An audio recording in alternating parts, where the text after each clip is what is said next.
বিসমিল্লাহির রহমান রহিম। আসসালামু আলাইকুম। রিজিক বাড়ে কখন? যখন আপনি গোপনে দান সাদকা করবেন।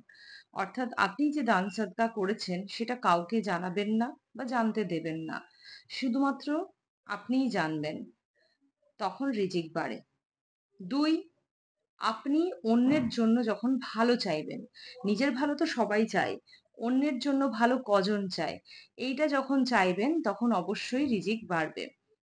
৩, যখন আপনি ফজরের সময় জেগে থাকবেন, মানে আমরা তো ম্যাক্সিমামই এই জিনিসটা করতে পারি না। ইনশাআল্লাহ আমরা চেষ্টা করব ফজরের সময় জেগে থাকা, জেগে থেকে তাসবিহ পাঠ করা। এই জিনিসটা আল্লাহর কাছে খুব পছন্দনীয় একটা নফল আমল। ৪, বেশি, বেশি ইস্তেগফার করবেন, করলে পারে রিজিক বাড়ে। আল্লাহ কাউকে ভুলে যান না। সবর করুন, দেখবেন আপনি ভালো পথে থাকলে রিজিকের দরজা খুলে যাবে ইনশাআল্লাহ।